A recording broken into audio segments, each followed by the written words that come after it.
débat nii la war a demee mais affaire bale boobu moom ay dóor la beneen bi ngeen bëggoon def ay dóor la.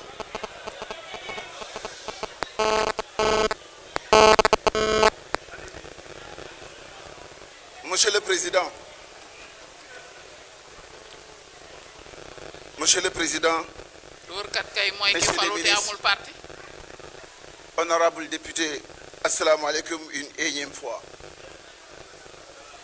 Monsieur le Président, j'ai lu le rapport. Ça fait plus d'une dizaine de pages.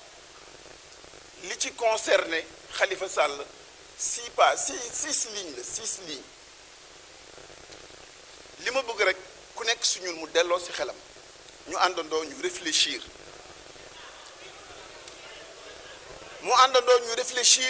ci li nga xamee ni mooy procédure bi nga xamee ne moom la ñu entamé.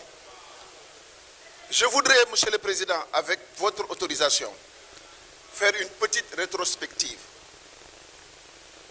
La question de fond n'est pas liée à l'instruction, elle est dans ce qui concerne l'Assemblée nationale dans ses responsabilités.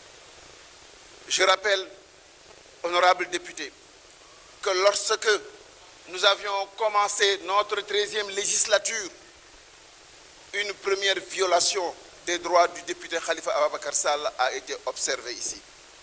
Cette première violation, comme tous les députés, il avait le droit et le devoir d'être présent pour élire ou se faire élire. Ce droit lui a été refusé. Première violation.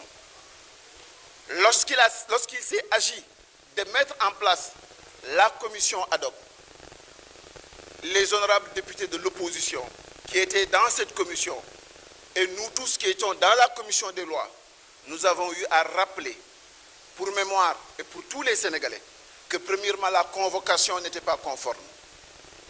Il aurait fallu 48 heures. Malheureusement, c'est en moins de 24 heures dans une précipitation extrême que cette convocation a eu lieu. Deuxièmement, au-delà de ce phénomène-là, il s'est encore ajouté une autre violation des droits élémentaires du député Khalifa Ababacar Sall. L'autre violation, c'est lorsqu'on s'est précipité pour faire passer par la commission ad hoc, par la commission des lois, l'instruction de la commission ad hoc, alors que ça devrait se faire en plénière. Ci biir wax ji beneen encore violation droit ak liberté wu Khalifa Sall moo di bi ñu waxee ni dañ ko war a saisir sa biir commission ad hoc ba la nit ña waxante woon mooy dañuy saisir monsieur le ministre de la justice pour que moom mu jël ay dispositions yu war a tax ñu mën a déglu ay la yëwoon Khalifa Ababacar Sall parce que mbir mi li nga xamee ne moo ci gën a am solo te ñëpp moom la ñu war a retenir mooy que ne ki ñu bëgg a tey jii dindi malaanu kiirlaayam ab sénégalais la ab citoyen la boo xamee ne am na juróom-benn fukki at ak benn yoo xam ni li ci ëpp ci assemblée nationale bi xamuñu ko xamuñu fu mu jaar xamuñu nan la doon def tabax na boppam maa ngi ñëw ci loolu tabax na boppam defar na boppam moo xam na mu ko mën ci defaree bu ñu demee tey jii ba mën a jël responsabilité muri kirlaayam am na un minimum de justice boo xamee ne on le lui doit parce que ni ma leen di wax suñu collègue la du suñu adversaire politique fii ci biir assemblée nationale beneen violation de ses droits fondamentaux et ça l'histoire le retiendra. Benn parenthèse pour vous dire que ni je me souviens ici dans cette salle jamono yooyu fii suñu baay Moustapha Niass nekk Macky Sall moo fi nekkoon président roi lu leen neex président fu ngeen bëggee Macky Sall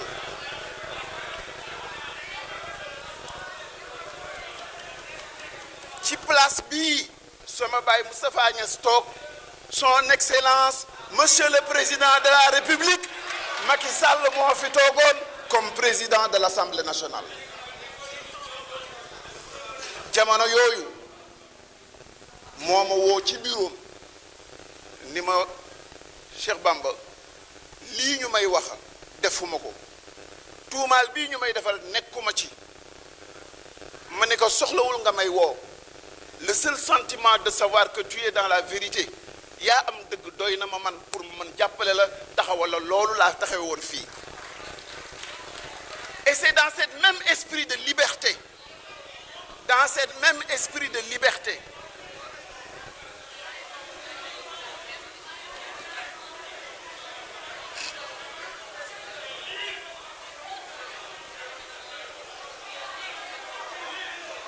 s'il vous plaît, laissez le collègue, attendez, s'il vous plaît, laissez le collègue terminer. Il a droit à un temps de parole qui est en train de se dérouler. Quand le temps de parole sera expiré, la machine va sonner. Laissez-le intervenir, il y a le temps de parole. Il y a la petite machine là. Quand ce temps de parole sera fini, la machine va sonner. Vous me permettrez, Monsieur le Président, allez-y. Monsieur le Président, vous me permettrez de rappeler le règlement intérieur que sur la question, il n'y a pas de temps de parole qui a été président. Je suis désolé. Il y a un temps Sortez-moi de parole. l'article. Je suis désolé, c'est 15 minutes. Sortez-moi l'article, Monsieur le Président. Sortez-moi l'article. Regardez l'article 68. L'article 68 du règlement intérieur dit que dans ce débat, le temps maximum c'est 15 minutes. Non, ce n'est pas ce cas précis. Mais enfin, mais allez-y, parce que vous êtes... Attention, ça se déroule là. Ah non, Monsieur le Président. Ah si. Mais alors, allez-y, parlez. li nga xamee ni moom laa leen di fàttali moo di ba mu ma ko waxee fii laa taxawe woon défendre que ngir Sénégal ngir droit liberté boobu ma amoon moo ma jox droit tey jii li ma jaaxal moom mi nga xamee ni ba mu amee jafe-jafe nit ñi dañoo jóg taxaw jàppale que ngir Sénégal man dama jaaxle lool man xawma man defe woon naa ni lu mag def dee sa bu sa dekkee daf ko war a bàyyi encore une autre fois lu mag def dee sa bu sa dekkee daf ko war a bàyyi beneen affaire bi ma fàttali leen ni ci réewu ngëm la ñu nekk yonent bi sallallahu alayhi wa sallam dafa wax ci hadis boo xamee ni Abu Daoud ak Tirmisi moo ko solo mu wax imam Ali ni ko booy dem bay atte na nga góorgóorlu ba ñaari version yépp nga déglu ko te fii ñu nekk nii amul benn yoon boo xamee ni les droits élémentaires du député Khalifa Ababacar Sall déglu nañ ko beneen violation mooy tey jii yéen a ngi taxaw ci seen benn colloque bëgg a dindi malaanu kirlaayam mayu leen ka benn yoon Sénégal yëpp dañ ko war a xam mayu leen ka benn yoon foo xamee ne mën na fa taxaw layal boppam waa nan ngeen bëggee ci conclusion boo xamee ni kenn si yéen xamul dossier bi kenn si yéen xamul lan moo nekk ci biir lu ñu indil leen rek wax leen 6 lignes war na leen a doy pour ngeen sànq doomu aadama 6 lignes war na leen mën a doy pour ngeen sànq seen bopp 6 lignes war na leen mën a doy pour ngeen sànq assemblée nationale 6 lignes war na leen mën a doy pour ngeen sànq réew mi loolu warul mën a nekk et je pense que ni fii ñu toll tey jii ak lii ñuy wax je pense que ni rien dans ce monde n'est éternel. Toutes les situations sont précaires et révocables. Toutes les situations sont précaires et révocables. Et il viendra un jour où certains ñoo xamee ni démb dañoo nekkoon di engagé loo xamee ni teguñu ko fenn gëmuñu ko taxawuñu ko demee la roue tournera te lépp lu ngeen gis ci nettali la jëm. alors li ngeen di def seet leen ci seen bopp seet leen ci yàlla seet leen ci seen réew seet leen ci seen éducation seet leen ci seen ngëm-ngëm seet leen ci seen pas-pas. Merci. man damaa xamul am réew. Merci. Monsieur le Président. Non, Monsieur le Président, laissez-moi terminer. J'ai été suffisamment coupé. Que vous le savez. J'ai été suffisamment coupé. Non, Monsieur le Président. Regarde comment est-ce que je vais pouvoir. Monsieur le Président, je vous demande 5 minutes pour terminer. 5 minutes, c'est terminé. Parce que j'ai. Parce qu'il s'agit. Non, 5 minutes. li ma am